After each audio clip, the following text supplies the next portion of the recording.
नमस्कार। राष्ट्र, राष्ट्रियता, सभ्यता र संस्कारको संगम बागमती टेलिभिजनको समाचारमा स्वागत छ। म भावना लिम्बू। प्रारम्भमा मुख्य समाचार। संविधानको मर्म र भावना विपरीत निर्वाचन आयोगले पत्र पठाएको राप्रपाको निष्कर्ष। आस्थाको आधारमा दललाई प्रतिबन्ध लगाउने अधिकार नभएको तर्क। फोहोर व्यवस्थापनको समस्या विगत 3 दशक यता उस्तै। हरेक राजनीतिक दलको चुनावी नारा बन्दै फोहोर। आयल निगमद्वारा आईओसीलाई 13 अर्ब 20 करोड रुपैयाँ भुक्तानी। 1 अर्ब 80 करोड अपुग रकम सरकारले उपलब्ध गरायो। रुस र युक्रेन बीच तनाव बढेसँगै अमेरिकाले आफ्ना नागरिकलाई युक्रेन छाड्न आदेश। दूतावासका अत्यावश्यक बाहेकका कर्मचारीलाई पनि युक्रेन छाड्न अनुमति। आहारा र गोल्ड कपमा मच्छिन्द्र र सङ्कटाबीच प्रतिस्पर्धा हुँदै मच्छिन्द्रमा राष्ट्रिय खेलाडी बढी भएकोले सङ्कटामाथि सङ्कट आउन सक्ने अनुमान।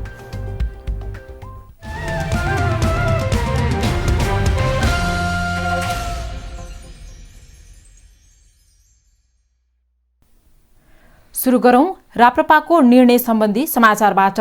राष्ट्रिय प्रजातन्त्र पार्टीले निर्वाचन आयोगले पठाएको पत्र नेपालको संविधानको मर्म र भावना विपरीत भएको निर्णय गरेको छ।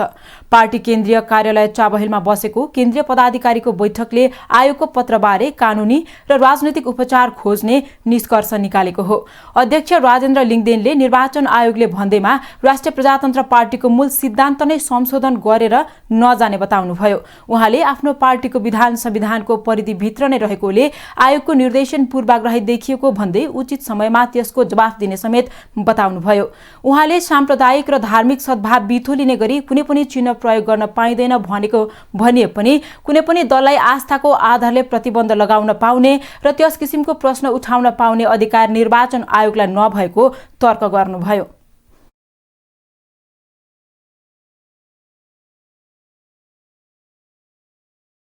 संविधानको दल दर्ता सम्बन्धी दफा 269 त्यसपछि 270 यी सबको भावना र मर्म विपरीत छ र त्यो पूर्वाग्रही छ। यसको विषयमा राष्ट्रिय प्रजातन्त्र पार्टीले राजनैतिक र कानुनी उपचारको बाटो खोज्ने निर्णय गरेको छ। निर्वाचन आयोगले भने राष्ट्रिय प्रजातन्त्र पार्टीले आफ्नो विधानका केही अंशहरू नसच्याए आयोगले उपयुक्त निर्णय गर्ने स्पष्ट पारेको छ। आयोगका सहसचिव एवं सहप्रवक्ता कोमल प्रसाद धमलाले राप्रपाको विधानको धारा 4 मा सनातन हिन्दू एवं राज संस्था सहितको प्रजातन्त्रको मान्यता अभिवृद्धि गर्न र कायम गर्न भनेकोले सो कुरा अहिलेको प्रचलित विधानले स्वीकार गर्न नदिने भन्दै त्यसलाई हटाउन अनुरोध गरेको बताउनुभयो।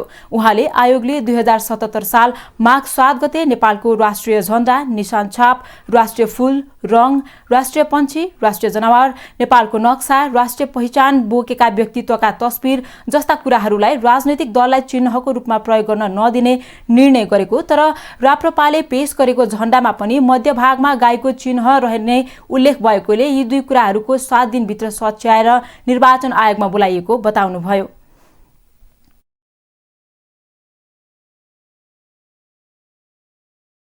उहाँहरूले अहिले पेश गरेको झण्डामा पनि जुन झण्डाको मध्यभागमा गाईको चिन्ह रहनेछ भनेर लेखिएको छ र हो त्यो कुरो नराख्नका लागि उहाँहरूलाई पत्राचार गरिएको हो।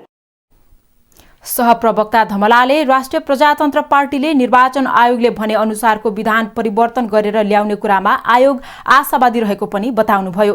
निर्वाचन आयोगले गत 2078 माघ 2 गते राप्रपालाई आफ्नो पार्टीको विधान संशोधन गरेर 7 दिनभित्र निर्वाचन आयोगमा उपस्थित हुन निर्देशन दिएको थियो। पूर्व महान्यायाधिवक्ता रमेश बडालले निर्वाचन हुनै नदिने षड्यन्त्र स्वरूप 3वटै तहको निर्वाचन एकैचोटि गर्ने प्रस्ताव अघि सारिएको बताउनु भएको छ। काठमाडौँमा आयोजित कार्यक्रममा पूर्व महान्यायाधिवक्ता बडालले अहिले 3वटै तहको निर्वाचन एकैचोटि सम्भव छ भन्ने र पछि सुरक्षा लगायतका चुनौती देखाएर 3नै तहको निर्वाचन नगर्ने षड्यन्त्र भइरहेको बताउनु भएको हो। देशलाई अनन्तकालसम्म निर्वाचन हुन नसक्ने अवस्थामा पुर्याउन लागि उहाँको दाबी थियो। स्थानीय तहको निर्वाचन निर्धारित मितिमै हुनुपर्ने उहाँको भनाइ छ। सम्मत छ भनेर भन्दै जाने, भोलि पर्सि सेक्युरिटी र जब निर्वाचन आयोगले असम्भव भन्छ त्यस पछाडि अनि प्रतिनिधि सभा र प्रदेश सभाको चुनाव पनि नगरेर भ्याकुम क्रिएट गर्नको लागि यो खेतीको सुरुवात गरिएको हो। त्यसैगरी पूर्व महान्यायाधिवक्ता मुक्ति प्रधानले सबै तहको निर्वाचन एकैचोटि गर्ने विषयमा सकारात्मक रूपमा छलफल गर्नुपर्ने बताउनुभयो। तीनै तहको निर्वाचनलाई सँगै गर्ने भन्ने विषयमा कोही पनि आतंकित हुन नहुने उहाँले बताउनुभयो। आगामी निर्वाचन स्वच्छ, निर्भीक, स्वतन्त्र र बिना खर्च सम्पन्न हुने गरी छलफल केन्द्रित गर्नुपर्ने उहाँले बताउनुभयो। त्यसलाई चाहिँ स्वतन्त्र, कसै बिना खर्च, सहज, सरल र प्रभावकारी निर्वाचन गर्ने भन्ने विषयमा हामीले छलफल गर्ने क्रममा ऐन बाधक छ कि संविधान बाधक छ कि अग्रगामी कसरी हुन सक्छ, सबै हाम्रो चाहिँ के छ भनेदेखि जुन निर्वाचन प्रणाली छ, मिश्रित निर्वाचन प्रणाली, स्थानीय तहको हकमा प्रत्यक्ष निर्वाचन प्रणाली पनि छ। त्यसैले यो सबै निर्वाचन प्रणालीको हकमा हामीले चाहिँ छलफल गर्नुपर्छ। नेपाल बार एसोसिएसनका पूर्व अध्यक्ष शेरबहादुर केसीले वैशाख महिनासम्ममा स्थानीय तहको निर्वाचन सम्पन्न हुनुपर्ने धारणा राख्नुभयो। निर्वाचन आयोगले निर्वाचनको मिति तोकेर स्थानीय तहलाई पूर्ण गराउनुपर्ने जिम्मेवारी सरकारको भएको बताएको छ। स्थानीय तहको पदावधि सकिँदै गएकोले आगामी जेठ 5 गते भन्दा अगावै स्थानीय तहको निर्वाचन गराएर स्थानीय तहलाई पूर्णता दिनुपर्ने जिम्मा सरकारको रहेको निर्वाचन आयोगले बताएको हो। स्थानीय तहको निर्वाचन सम्बन्धी ऐनले दफा 3 र दफा 55 ले तोके अनुसार जस्तो यो ऐन प्रारम्भ भएपछि सम्पन्न हुने पहिलो निर्वाचनको हकमा निर्वाचन मिति तोकिएको 7औं दिन निर्वाचित भएको सदस्य निर्वाचित भएको मानिने बताउनुभयो। 2074 जेठ 30 गते निर्वाचन भएको आधारबाट हेर्दा जेठको 5 गते राति 12 बजेबाट अहिलेको पदावधि सकिने उल्लेख गर्नुभयो। सहप्रवक्ता धमलाले निर्वाचन भनेको राजनीतिक र कानूनी विषय भएकोले निर्वाचनको तयारीका लागि 120 दिनको समय रहेकोले सरकारले चाँडै निर्वाचनको मिति तोकिदिएमा सबै किसिमबाट तयारीमा जुट्न सजिलो हुने र तयारी राम्रोसँग गर्न सकिने बताउनुभयो।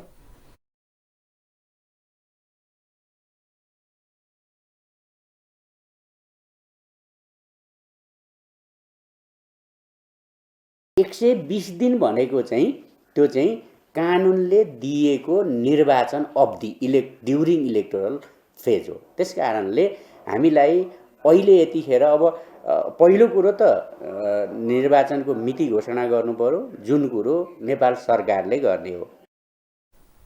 निर्वाचन आयोगले स्थानीय तहको निर्वाचन र पदावधि सम्बन्धी सबै जानकारी सम्पूर्ण राजनैतिक दलहरूलाई औपचारिक रूपमा गराइसकेको पनि बताउनुभयो। समाचारमा एकैछिन विश्राम।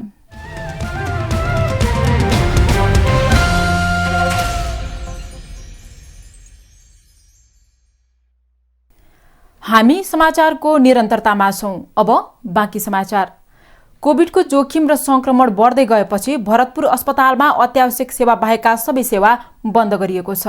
भरतपुर अस्पताल प्रशासनले सूचना जारी गर्दै आइतबारदेखि लागू हुने गरी जनरल ओपीडी तथा रुटिन अपरेसन सेवाहरू अनिश्चितकालका लागि बन्द गरेको जनाएको हो।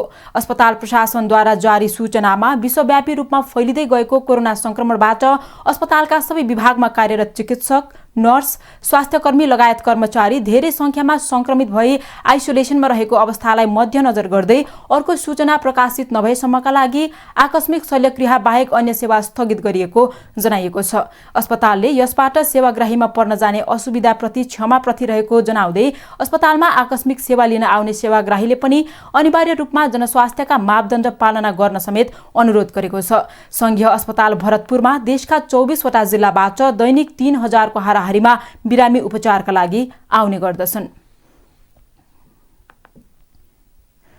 कोरोना भाइरस चौतर्फी संक्रमण बढेसँगै सुरक्षाकर्मीमा संक्रमित हुनेको संख्या बढ्दै गएको छ। कोरोना संक्रमणबाट नेपाली सेना, नेपाल प्रहरी, सशस्त्र प्रहरी तथा राष्ट्रिय अनुसन्धान विभागमा कार्यरत मध्ये 1721 जनामा संक्रमण पुष्टि भएको छ। कोरोना संक्रमण नियन्त्रण तथा व्यवस्थापनको काममा सुरक्षाकर्मीहरू प्रत्यक्ष तथा अप्रत्यक्ष रूपमा खटिँदै आएका छन्।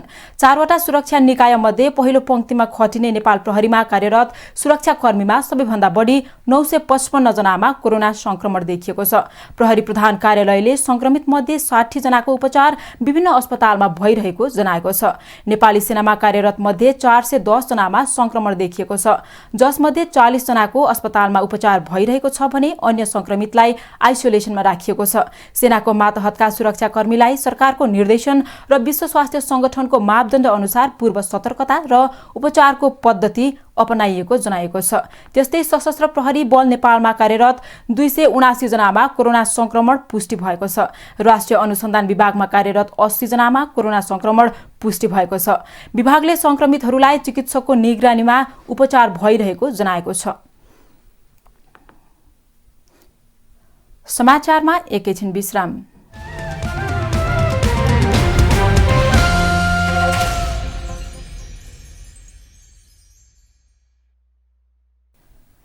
हामी समाचारको निरन्तरतामा छौं। अब बाँकी समाचार।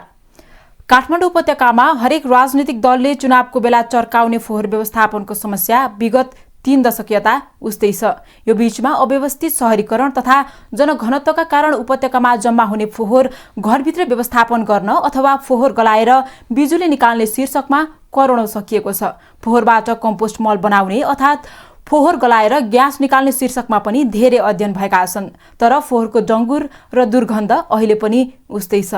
एक रिपोर्ट।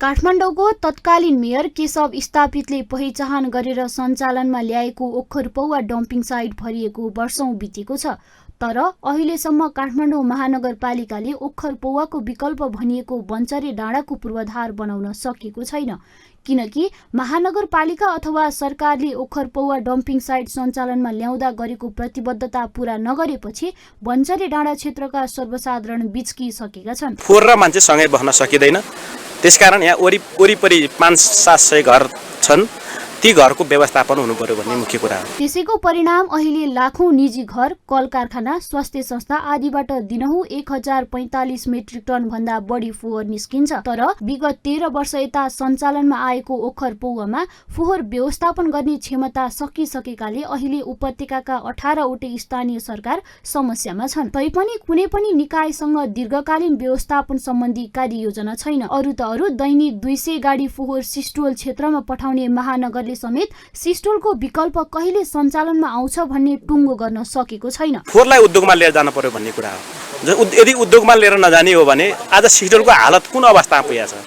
आज सिस्टोलकै अवस्थामा बन्चरे आउने हो भने त्योभन्दा भयानक अवस्था यो ठाउँमा हुँदैछ।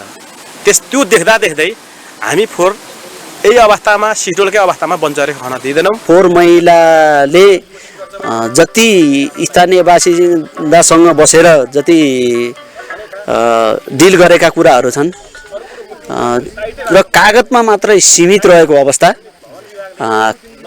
काम थोरै, जस्तो अब 33% काम मात्रै गरेको अवस्था छ। सिस्टोलको फोहोर व्यवस्थापनमा मनपरी गरेको महानगरले धादिङ र नुवाकोटको सिमानामा पर्ने बन्चरे डाँडा ल्यान्डफिल्ड साइट निर्माणमा वर्षौं खर्चिसकेको छ। 1752 रोपनी जग्गा अधिग्रहण गरेर 2076 वैशाख 22 गते नै लुम्बिनी, कोशी एन्ड नेउपाने जेबीसँग ठेक्का सम्झौता समेत भएको हो। तर 34 करोड 68,74,895 रुपैयाँको ठेक्का 2.5 वर्षसम्म अलपत्र छ। वातावरण, नागरिकको आवागमन र स्वास्थ्यमाथि खेलवाड गरिरहेको महानगर अहिले पनि गम्भीर देखिँदैन। के समस्या छ? यो सिस्टोलनिर अलि केही समस्या छ बाटोको, त्यसपछि पुग्न बन्चरे डाँडा पुग्नु अगाडि 200 मिटर जति केही समस्याहरू छ। अब त्यो त्यति ठुलो कुरा भएन। मुख्य कुरा त त्यहाँको बन्चरे डाँडाको फोहोर व्यवस्थापनलाई के पूर्वाधारहरू बाँकी छ गर्नुपर्ने होइन, त्यो चाहिँ नेपाल सरकारले गरेर हामीलाई ह्यान्डओभर गरिदियो भने बाँकी काम हामी गर्छौँ। घना आबादी क्षेत्रमा फोहोर उत्पादन हुनु सामान्य हो, तर यसको व्यवस्थापन र फोहोरको सदुपयोग कसरी गर्ने भन्ने प्रश्न महत्त्वपूर्ण हुन्छ, जुन प्रश्न र कार्यक्षमतामा काठमाडौँ महानगर प्रमुख विद्या सुन्दर साख्य पटक पटक चुकेका छन्। सिस्टोलदेखि बन्चरे डाँडासम्म जाँदाखेरि जुन फोहोरमाथि हाम्रो गाडी गइरहेको छ, त्यो गाडी जाने बाटोमा सडक विभागले बाटो बनाइदियोस्, खर्च चाहिन्छ भने हामी दिन्छौँ भनेका छौँ। र अहिले त्यो छोटो बाटो बनाउनलाई काठमाडौँ महानगरपालिकाले आर्थिक वर्ष 2078-79 मा 4 करोड रुपैयाँ त्यहाँ अन्दाजे 200 मिटर जति बनाउन बाँकी छ भन्दैछ। जुन फोहोर माथि बाटो बनाउनु पर्ने काठमाडौँ महानगरपालिकाको प्राविधिक जनशक्तिले मात्र नपुगेको हुनाले शहरी विकास मन्त्रालयले प्राविधिक जनशक्ति दिएर त्यो बाटो उहाँहरूले बनाइदिए पनि हुन्छ, नत्र उहाँहरूले बनाउन प्राविधिक सहयोग गर्ने खर्च हामीले गर्ने गरिकन हामीले कुरा अगाडि बढिरहेका छौँ। यो दुईटा काम तत्कालै सम्पन्न भयो भने काठमाडौँ महानगरपालिकाको मात्र होइन काठमाडौँ उपत्यकाको फोहोरले हामीले व्यवस्थापन गर्न सक्छौँ। साक्यले गएको स्थानीय तहका चुनावमा 100 दिनभित्र पूरा गर्ने कामको सूचीमा परेको फोहोर व्यवस्थापनको मुद्दा 4 वर्षे कार्यकाल सकिन लाग्दा समेत उस्तै छ। यो योजनाविहीन नेतृत्व र फोहोरमा राजनीति गर्ने मानसिकताको उपज हो। बागमती समाचारका लागि उज्जवल राईका साथ यशोदा भण्डारी, काठमाडौँ। अब आर्थिक समाचार।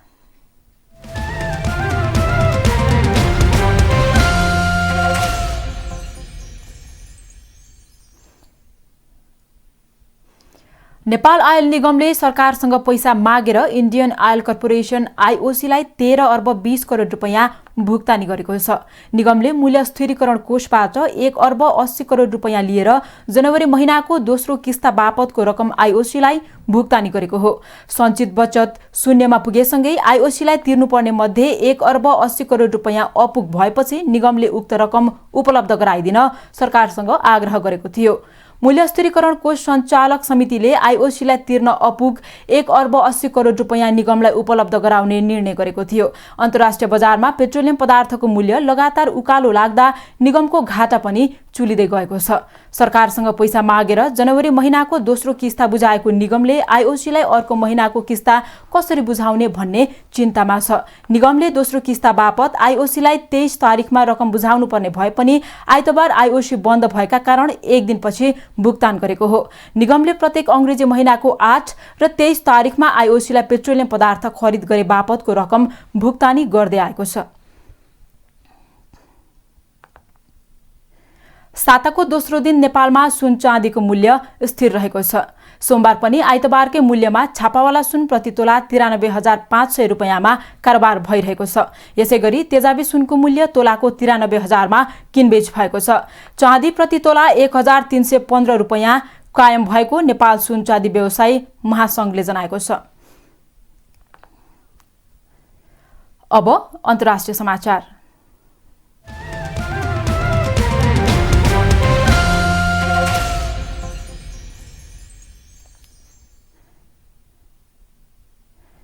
अमेरिकी विदेश मन्त्रालयले युक्रेन स्थित आफ्ना दूतावासका कर्मचारीका आफन्तलाई उक्त देश छाड्न आदेश दिएको छ।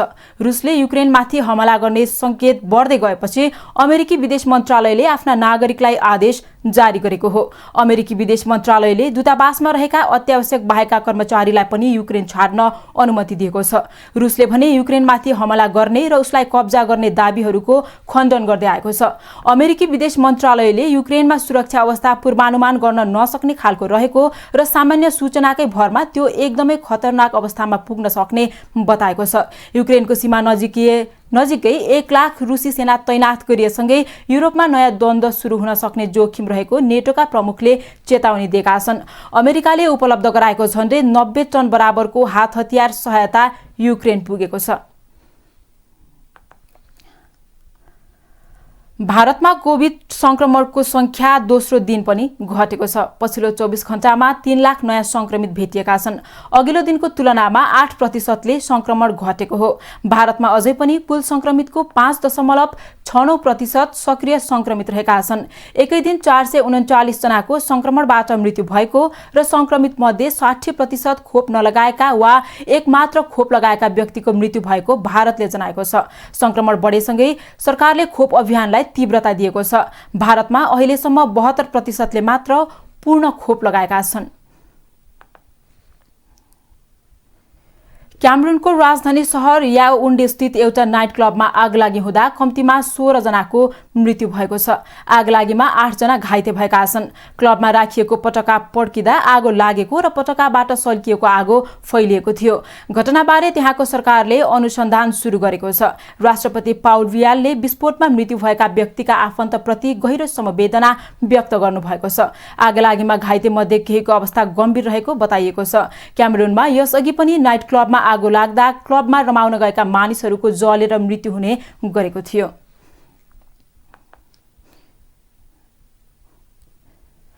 अब खेलकुद समाचार।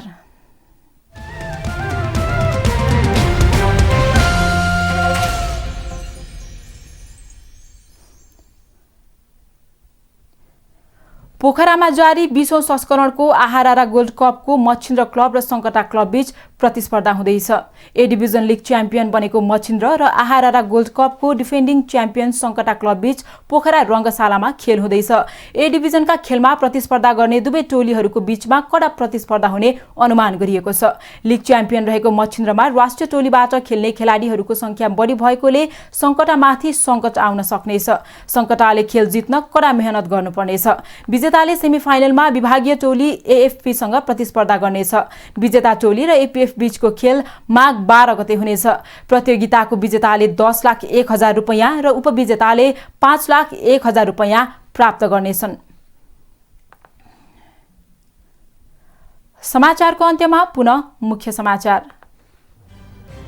संविधानको मर्म र भावना विपरीत निर्वाचन आयोगले पत्र पठाएको राप्रपाको निष्कर्ष, आस्थाको आधारमा दललाई प्रतिबन्ध लगाउने अधिकार नभएको तर्क।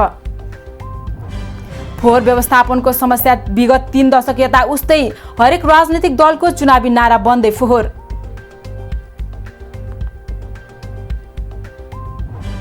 आयल निगमद्वारा आईओसीलाई 13 अर्ब 20 करोड रुपैयाँ भुक्तानी, 1 अर्ब 80 करोड अपुग रकम सरकारले उपलब्ध गरायो। रुस र युक्रेन बीच तनाव बढेसँगै अमेरिकाले आफ्ना नागरिकलाई युक्रेन छाड्न आदेश, दूतावासका अत्यावश्यक बाहेकका कर्मचारीलाई पनि युक्रेन छाड्न अनुमति। आहारारा गोल्ड कपमा मच्छिन्द्र र सङ्कटा बीच प्रतिस्पर्धा हुँदै, मच्छिन्द्रमा राष्ट्रिय खेलाडी बढी भएकोले सङ्कटामाथि सङ्कट आउन सक्ने अनुमान।